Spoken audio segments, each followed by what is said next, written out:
एक नमस्कार। आपके एग्ज़ाम नज़दीक हैं तो आज मैं इस वीडियो के माध्यम से जो कुछ इम्पोर्टेंट क्वेश्चंस होते हैं उनके बारे में डिस्कस करूंगा और आपको थोड़े से क्वेश्चंस के बारे में बताऊंगा जो मोस्ट प्रोबेबल हैं कि एग्ज़ाम में आते हैं। अभी ऐसे क्वेश्चंस तो नहीं कह सकते कि आपको इन्हीं के भरोसे एग्ज़ाम में जाना है, जो कि हर कोई अपने बचाव के लिए कह सकता है कि आपने सर बताया था और आया नहीं। तो ये ऐसे क्वेश्चंस हैं जो कि एग्ज़ाम से 2 दिन पहले 1 दिन पहले आप क्या पढ़ के जाएं या एग्ज़ाम के डे आपको क्या रिवीजन करके जाना है, ये वैसे क्वेश्चंस हैं। तो मैं इन क्वेश्चंस को आपको बता रहा हूँ। आपकी तैयारी हो रखी है, बहुत अच्छी बात है। इन क्वेश्चंस को सॉल्व करिए। अगर ये सॉल्व कर लेते हैं तो मोस्ट प्रोबेबल है कि आप जो है अच्छे नंबरों से एग्ज़ाम में पास होंगे। तो सबसे पहले इसमें 2 तरह के क्वेश्चंस को हम लोग डिस्कस करेंगे। लॉन्ग आंसर क्वेश्चन है और दूसरा शॉर्ट आंसर क्वेश्चन है। तो जो क्वेश्चंस बनते हैं ऑलमोस्ट जो शॉर्ट हैं हो सकता है उसको मिला करके लॉन्ग में ऐड कर दिया जाए, तो उसके हिसाब से आप उसको क्वेश्चन को अच्छे से पढ़ करके समझ करके उसका आंसर करिए। अभी हम देखते हैं इसमें पहला क्वेश्चन क्या है। जो पार्टी आयुर्वेद खंड है उसमें आता है प्रथम प्रश्न पत्र में दोष धातु मल मूलम ही शरीरम की विस्तृत व्याख्या करें। तो दोष क्या होते हैं? 3 दोष हैं और धातुएं हैं, सप्त धातु और त्रिविध मल हैं। और दोष की जब विस्तृत व्याख्या में आप जाएंगे तो वहाँ पे 2 दोष बता करके फिर शारीरिक और मानसिक इस तरह से उसकी व्याख्या करें। तो ये क्वेश्चन आता है, लॉन्ग क्वेश्चन है। इसको ये पूरी आपकी जो अब तक आपने आयुर्वेद क्रिया शारीर में पढ़ा है उसकी ऑलमोस्ट समरी इसमें लिखनी होती है। इसके बाद आता है जो सबसे इम्पोर्टेंट क्वेश्चन आता है, वात दोष की निरुक्ति स्वरूप गुण कर्म स्थान बताते हुए इसके भेदों का विस्तृत वर्णन करें। तो इसमें तीनों दोष इंपॉर्टेंट हैं, वात दोष भी, पित्त दोष भी और कफ दोष भी। लेकिन मोस्ट प्रोबेबल चांस जो होता है वो वात दोष का हमेशा रहता है। अगर पेपर टफ करना होगा तो वो पित्त या कफ में से पूछ सकते हैं, जो कि बहुत छोटे छोटे श्लोक हैं इसलिए बहुत उसका इम्पोर्टेंस नहीं बन पाता है। बट ये है कि अगर आप वात दोष तैयार करके मतलब 1 डे बिफोर जो पढ़ के जाया जाता है एग्जाम के लिए, उसमें आप वात दोष जरूर तैयार करके जाएं। उसके बाद क्वेश्चन आता है आपका क्रियाकाल की व्याख्या करें। क्रियाकाल की व्याख्या ये भी बहुत इंपॉर्टेंट क्वेश्चन है। क्रियाकाल लॉन्ग क्वेश्चन में आएगा, लॉन्ग में नहीं आया है तो ये शॉर्ट में आएगा। कहने का मतलब ये कि आपको सेट क्रियाकाल पूछते हैं तो आपको ये तैयार करके जाना है। संचय च प्रपूर्व च प्रसर स्थान संश्रियम व्यक्ति भेदम च वेति दोषा नाम सा भवेद विस्का। और इसके साथ ही क्रियाकाल की व्याख्या करें। क्रियाकाल का महत्व क्या है वह इसका महत्व बताएं। तो महत्व बताएं का जब क्वेश्चन रहता है तो एक्चुअली पूछना चाहते हैं संचय अपरता दोषा लभते न उत्तरागति। ये श्लोक को उसमें आपसे डिजायर करते हैं, तो आप इसको याद रखिएगा साथ में ये बताने के लिए। इसके बाद और इम्पोर्टेंट क्वेश्चन है, ये अक्सर आता है, प्रकृति की परिभाषा पर्याय बताते इसके भेद व लक्षणों की लिखिए। तो परिभाषा बताइए, उसके पर्याय बताइए। भेद में आप शारीरिक है, मानसिक है, पंचभौतिक है, इस तरह से जो भी भेद बता रखे हैं, जात्यादि प्रकृति है, उन सबको उसमें आप डिस्कस कर सकते हैं। इसके बाद आता है आपका सबसे इम्पोर्टेंट जो है आहार की परिभाषा भेद बताते हुए अष्टाहार विधि विशेषायता। ये शॉर्ट में भी आता है, अगर लॉन्ग क्वेश्चन में नहीं आया तो ये क्वेश्चन आपको शॉर्ट में मिलेगा। तो अष्टाहार विधि विशेषायतन आपको तैयार करके ही जाना है। और प्लस जो है एक क्वेश्चन और आता है वो है आहार परमार्कर भाव। तो ये क्वेश्चन भी इन दोनों में से कोई ना कोई एक क्वेश्चन आपको एग्जाम में मिलना ही मिलना है। अगर ये सिंगल में अगर शॉर्ट में नहीं आते हैं तो लॉन्ग में आते हैं, मिक्स करके आते हैं, लेकिन इन दोनों में से कोई ना कोई एक क्वेश्चन आपको आएगा ही आएगा। फिर आता है अग्नि का महत्व बताते हुए। अग्नि का महत्व आपको शॉर्ट क्वेश्चन में भी मिलेगा और इसके भेद जठराग्नि, भूताग्नि, धात्वाग्नि वो सब आप बताइए। अवस्था पाक बहुत इंपॉर्टेंट है, मधुर अवस्था पाक, अम्ल अवस्था पाक और कटु अवस्था पाक।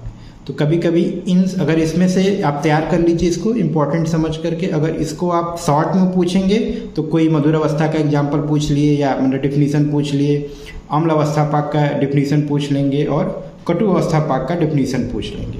और उसमें दोष कैसे उत्पत्ति हो रही है इसके बारे में आपसे पूछ सकते हैं। तो इस समय सबसे इम्पोर्टेंट क्वेश्चन में आप ये समझ सकते हैं अवस्था पाक में या आहार पाकक्रम में दोषों की क्या उत्पत्ति होती है, या अवस्था पाक को समझाइए। दोनों क्वेश्चन एक ही है, आंसर सेम ही लिखना है, वैसे कवर करेंगे इसको। फिर एक इम्पॉर्टेंट क्वेश्चन आपका आता है लोक पुरुष साम्यता का विस्तृत वर्णन करिए। तो कई बार बता चुका हूँ, ये बहुत इंपॉर्टेंट क्वेश्चन है, इसको आप तैयार कर लीजिए। फिर आता है शॉर्ट क्वेश्चन में। शॉर्ट क्वेश्चन में हम देखते हैं तो आपका शरीर, शरीरी और शारीर में अंतर, त्रिगुण और त्रिदोष में परस्पर संबंध, षड धातु पुरुष का चिकित्सकीय महत्व, ये भी बहुत इंपॉर्टेंट क्वेश्चन है। ये कभी कभी लॉन्ग क्वेश्चन के साथ अटैच होकर के आ जाता है। प्राण वायु उदान वायु, दो बहुत इंपॉर्टेंट क्वेश्चन हैं, इनको तैयार करिए। अग्नि व पित्त में समानता वैषम्य, ये भी बहुत इंपॉर्टेंट है, इसको तैयार करिए। उसके बाद आता है मानस प्रकृति भेद, ये भी इंपॉर्टेंट है। सात्विक रासिक तामसिक, तो केवल नाम याद करना है, डिफिनीशन में बहुत ज़्यादा विस्तृत रूप में नहीं जाना है। विपाक की परिभाषा, ये भी बहुत इंपॉर्टेंट है, हर एग्जाम में आता है। तो शॉर्ट में आता है इन जनरल, लॉन्ग में तो बहुत कम आता है, लेकिन जाठरग्नि योगात लसांतम लसाना परिणामंते सविपाक स्मृत, एक्चुअली इसी श्लोक के लिए ये क्वेश्चन पूछा जाता है, क्योंकि क्लियर कट डिफिनीशन है जो अष्टांग हृदय में वाग्भट ने दे रखी है। दोष, क्षय, वृद्धि, लक्षण में से किसी का भी शॉर्ट में पूछ सकते हैं। तो इन जनरल वात जो होता है आपके लॉन्ग क्वेश्चन में चला जाता है, तो पित्त और कफ जो दो बच जाते हैं, इसमें से इन दोनों की क्षय वृद्धि आपसे पूछी जाती है। फिर आता है अच्छ पित्त पे टिप्पणी लिखिए, ये भी बहुत इंपॉर्टेंट है, वेरी इंपॉर्टेंट, इसको तैयार कर लीजिए। ग्रहणी व पित्त धरा कला कभी कोई पूछ लेते हैं, और मोस्ट इंपॉर्टेंट एक अभी डिस्कस हो चुका है, आहार पर मारकर भाव। तो इतना आप पेपर 1 में तैयार कर लीजिएगा। इसके बाद हम देखते हैं पेपर 2 में हमें क्या पढ़ना है। पेपर 2 नहीं, खंड क था, खंड ख में क्या पढ़ना। खंड ख इसी का प्रथम प्रश्न पत्र का, जो कि मॉडल क्वेश्चन होता है, उसमें हम देख लेते हैं क्या है। तो उसमें आपका आता है right about the definition and mechanism and component of homeostasis. तो ये आपका फर्स्ट टॉपिक है, तो ये बहुत इंपॉर्टेंट है, होम्योस्टेसिस मैकेनिज्म विथ एग्जांपल, वो पूछ सकते हैं। उसके बाद आता है right in detail about the mechanism and regulation of the respiration. Mechanism of respiration पूछा जाता है, क्योंकि इसके साथ इसलिए क्योंकि नाभिस्थ प्राणपवना प्राणवायु का एक श्लोक आपको जो यहाँ पिछले वाले पार्ट में याद करना था, उसके साथ ही कोरिलेट होकर के इंपॉर्टेंट हो जाता है, इसलिए इसको याद करना है। इसके अलावा digestion and metabolism of carbohydrate, protein और फैट, इन तीनों में से किसी एक का पूछ सकते हैं या तीनों का पूछ सकते हैं। इन जनरल जो पूछेंगे आपको कवर करना है, उसमें ज़्यादा आप मैनेज नहीं कर पाएंगे क्योंकि पेज बहुत कम होते हैं और ये मटेरियल बहुत ज़्यादा है। तो डाइजेशन मेटाबॉलिज्म की बात आती है तो आप के समलिंगम से ही पढ़ते हैं ज़्यादातर बच्चे, तो उसमें आपका एक टेबल बना हुआ है, फ्लो चार्ट बना हुआ है, कार्बोहाइड्रेट का अलग है, प्रोटीन का अलग है, फैट का अलग है, तो वो उसको आप तैयार कर लेंगे वहाँ से। इसके बाद आता है what is the function of pituitary gland. तो इंडोक्राइन सिस्टम में आते हैं, तो इंडोक्राइन सिस्टम में मोस्ट इंपॉर्टेंट आपके 3 ही ग्लैंड हैं और 3 ही में से कोई एक पूछा जाता है, पिट्यूटरी या थायराइड या एड्रिनल। तो मोस्ट प्रोबेबल है पिट्यूटरी आएगा या तो थायराइड आएगा, कभी पेपर टब बनाना हो तो एड्रिनल ग्लैंड या एड्रिनोकॉर्टिक हार्मोन के बारे में पूछ सकते हैं। फिर आता है right about the function of different part of the brain. अब ब्रेन का डिफरेंट पार्ट में तो आपको कुछ नहीं करना है, केवल एक ब्रेन का जनरल इंट्रोडक्शन तैयार करके रखना है। और कुछ पार्ट है ब्रेन के जिसमें आपका सबसे इम्पॉर्टेंट है हाइपोथैलेमस, उसको तैयार करिए। और उसके साथ आपको तैयार करना है पैरासिम्पैथेटिक एंड सिंपैथेटिक सिस्टम में क्या अंतर है, क्या कंपेयर, ये तैयार करिएगा। और आपका क्वेश्चन इसमें सेरिबेलम आ सकता है, सेरिबेलम पूछ सकते हैं। और सेरिब्रम चूंकि बहुत ज़्यादा रोल अदा करता है, इसलिए सेरिब्रम के बारे में आपसे पूछ सकते हैं। तो ये कुछ पार्ट हैं जिसको आप तैयार करिए। इसके बाद आता है right about the transportation across the cell membrane. Cell membrane ये इन जनरल पूछा जाता है, शॉर्ट में भी आता है, लॉन्ग में भी आता है। तो सेकेंडरी एक्टिव जो ट्रांसपोर्ट होता है इन जनरल आपको वही तैयार करना है। इसके साथ क्या आता है आपका एक स्लिप वाला क्वेश्चन है, ये भी तैयार कर लीजिएगा। फिर आता है आपका शॉर्ट आंसर क्वेश्चन। तो शॉर्ट आंसर क्वेश्चन में आप देख लीजिए रेस्टिंग मेम्ब्रेन पोटेंशियल बहुत इंपॉर्टेंट है। या फिर एक्शन पोटेंशियल, क्योंकि शॉर्ट में पूछा जाता है तो आरएमपी ही कई बार से आ रहा है तो इसको तैयार करिए, साथ में एक्शन पोटेंशियल भी तैयार करिए। फिर आता है बेसिक कंपोनेंट ऑफ फूड, बहुत कॉमन क्वेश्चन है। आर्टिफिशियल रिस्पायरेशन पे कमेंट टिप्पणी लिखने को आ सकता है, जिसको तैयार कर लीजिएगा। हाइपोक्सिया के बारे में थोड़ा तैयार कर लीजिएगा।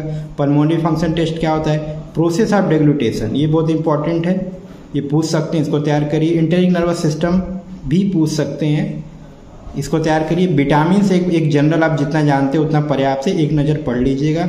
और साथ में क्या है, हाइपर विटामिनोसिस बार बार पूछी जाती है, तो वो कौन कौन से विटामिन है जिनको ज़्यादा लेने से दिक्कत हो सकती है, तो उसके बारे में एडीई के जो फैट सॉल्युबल विटामिन हैं उनसे ज़्यादातर हाइपर विटामिनोसिस होता है, तो आप उसको तैयार कर लीजिए। फिर इंपॉर्टेंट आता है आपका function of liver. Function of liver का मतलब क्या है कि आपको कम से कम 7-8 पॉइंट आप तैयार करके रखिए। लीवर का फंक्शन बहुत ज़्यादा है, मिनिमम 8 पॉइंट तो तैयार रखिए। फिर आता है फंक्शन ऑफ सलावरी ग्लैंड, सलावरी ग्लैंड में आप ये तैयार करिए, इंपॉर्टेंट है। फिर आता है मेमोरियल लर्निंग प्रोसेस, तो बहुत इंपॉर्टेंट नहीं है बट एक बार देख लीजिएगा। लंग वॉल्यूम एंड कैपेसिटी से कुछ पूछ सकते हैं, तो उसको आप तैयार करिए।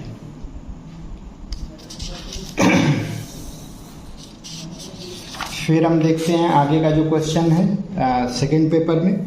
सेकंड पेपर में सबसे पहले आप देखिए तो धातुएं शुरू होती हैं, तो धातु पोषण न्याय तो इम्पोर्टेंट है ही। इसके साथ ही हम देखते हैं प्रथम क्वेश्चन जो आपको तैयार करके जाना वो है रस धातु। रस धातु की उत्पत्ति, स्थान, कार्य बताते हुए इसके क्षय वृद्धि का वर्णन, और एक्चुअल में क्या पूछना चाहते हैं आपसे, रस संवहन।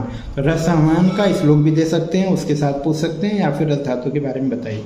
दूसरा क्वेश्चन है आपका रक्त धातु। रक्त धातु में आपका उत्पत्ति, स्थान, पर्याय, प्रमाण बताते हुए रक्तसार पुरुष का लक्षण, ये पूछा जा सकता है। तीसरे नंबर पे शुक्र धातु है, तो स्थान, उत्पत्ति, स्थान, कर्म बताते हुए शुद्ध शुक्र का लक्षण लिखिए। तो ये तीन चीज़ें जो होती हैं, इन तीन चीज़ों के आधार पे, मतलब तीन जो धातुएं होती हैं बेसिकली आपकी, रस धातु, रक्त धातु और शुक्र धातु, ये तीन धातुएं जो हैं सबसे इम्पॉर्टेंट है। बाकी सप्त धातुओं में फिर आप देख लेते हैं, जैसे रस, रक्त, मांस में तस्थि, मज्जा, शुक्र। इन सप्त धातु में रस, रक्त और शुक्र, ये तीन को अच्छे से आपको तैयार करना है, साथ में शुद्ध शुक्र का लक्षण भी।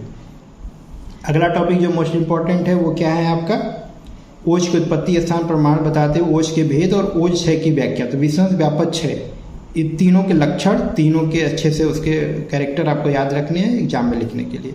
फिर सबसे इंपॉर्टेंट जो आता है यहाँ से मूत्र।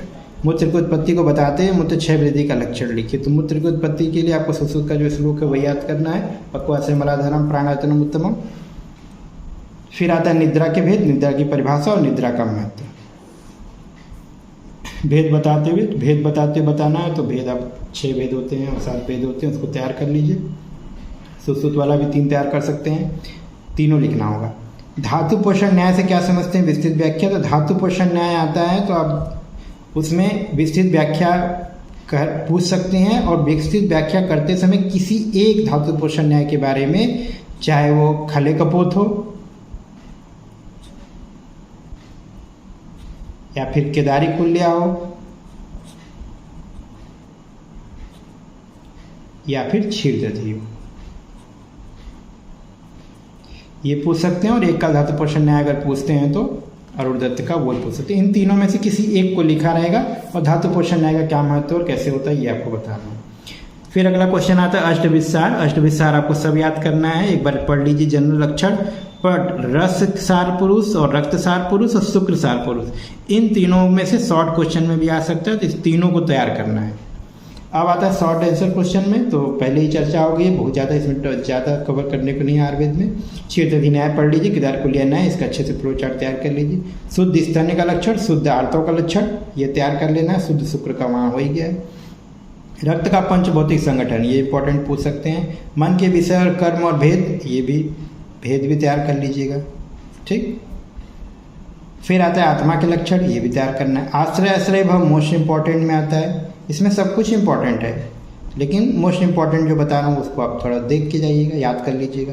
त्वचा, त्वचा के भेद, ये सब पढ़ लीजिएगा। धातु मल का एक टेबल तैयार कर लीजिएगा, ठीक है। फिर क्या आता है आपका स्वप्न के भेद, तो ये तैयार कर लीजिए, तो बहुत ज़्यादा नहीं है। इसके बाद आपका आता है इसका मॉडर्न पोर्शन। मॉडर्न पोर्शन में पार्ट बी। पार्ट बी में इसमें बहुत सारा टॉपिक है और अच्छे टॉपिक्स हैं, एग्जाम में आते भी हैं। तो सबसे पहले आपका आता है हीमोपोएसिस एंड फंक्शन ऑफ ब्लड। सबसे इम्पोर्टेंट आपका क्या है, हीमोपोएसिस। हीमोपोएसिस में आप बस टेबल तैयार कर लीजिए, ब्लड के बारे में थोड़ा सा उसके कंपोनेंट क्या हैं, और हीमोपोएसिस का आरबीसी का, डब्ल्यूबीसी का, प्लेटलेट का, तीनों का टेबल देख लीजिए। मेनली तो आपका एरिथ्रोपोएसिस आता है, तो हीमोपोएसिस में तो सारे हो गए, बट आप मोस्ट प्रोबेबली एरिथ्रोपोएसिस जो है वो तैयार करके जाइए, टेबल तैयार करिए बस। Right about the mechanism of blood clotting, blood clotting mechanism, blood clotting factor तैयार करिए पहले, और प्लस साथ में मैकेनिज्म कैसे चलता है वो। इसके साथ में डिस्क्राइब द मैकेनिज्म ऑफ, अगला क्वेश्चन आपका कार्डियक साइकिल, मोस्ट इंपॉर्टेंट है, इसको एक पूरा तैयार करिए। फिर फिजियोलॉजी ऑफ मसल्स कॉन्ट्रैक्शन पूछ सकते हैं, ये भी इंपॉर्टेंट है, इसको भी तैयार करेंगे। मेंस्ट्रुअल साइकिल पूछ सकते हैं, और यूरिन फॉर्मेशन मोस्ट इंपॉर्टेंट। फिर arterial blood pressure and it's control, तो बहुत इंपॉर्टेंट तो नहीं है, बट अगर अच्छा पेपर बनाना चाहेंगे तो इसको पूछ सकते हैं। तो इसको शॉर्ट टर्म, लॉन्ग टर्म जैसे कैसे कंट्रोल होता है वो भी आप तैयार करके जाइए। फिर आता है right about the composition of blood and function of the plasma protein. तो कंपोजिशन ऑफ ब्लड आपका शॉर्ट में भी आ सकता है, function of plasma protein short में भी जा सकता है, और दोनों कंबाइंड भी आ सकते हैं। इम्यूनिटी, व्याधि क्षमत्व और एक मैकेनिज्म, ये सब तैयार करके जाना है, इंपॉर्टेंट है। इसके अलावा एक क्वेश्चन आता है, जब भी मसल कॉन्ट्रैक्शन पूछेंगे तो आपसे स्केलेटल मसल्स, कार्डियक मसल और स्मूथ मसल्स में कंपेयर लिखने को बोल सकते हैं। तो कंपैरिजन में तो बहुत सारे कैरेक्टर दिए हुए हैं, लेकिन आप कम से कम 10 कैरेक्टर तैयार करके जाइए। शॉर्ट आंसर में देख लीजिए, ब्लड ग्रुप, हाइपर सेंसिटिविटी इस बार इस समय बहुत आ रहा है, ईसीजी क्या है, शॉर्ट नोट एक पेज का तैयार करिए। लाइपोप्रोटीन में ये पढ़ लीजिएगा, high density lipid, low density lipid क्या है, spermatogenesis, oogenesis, function of skin, defecation का प्रोसेस बहुत इंपॉर्टेंट नहीं है। मैक्चुरेशन आपसे पूछ सकते हैं, ये पढ़ लीजिएगा। पाथवे आप एक बार ड्रॉ कर लीजिएगा, और आर्गन का जो आप एनाटॉमी में पढ़े हैं उतना सफिशियंट है। पाथवे के लिए आपको विजन पाथवे, हियरिंग, टेस्ट का और स्मेल का, इन चारों में से कोई एक पूछ सकते हैं। तो इतने सारे इम्पोर्टेंट क्वेश्चंस हैं जो मोस्ट प्रोबेबल आते हैं, वो आपसे डिस्कस कर लिया हूँ मैं। और पहले आप पूरा सिलेबस कंप्लीट करिए, उसके बाद जो है ये जो मैं क्वेश्चंस बताया हूँ आपको, इन क्वेश्चंस को एक बार रिवीजन करके, या फिर अगर आपकी तैयारी पूरी हो गई है तो इनको सॉल्व करके आप देखिए आपको आ रहा है कि नहीं आ रहा। ठीक है, ओके, धन्यवाद।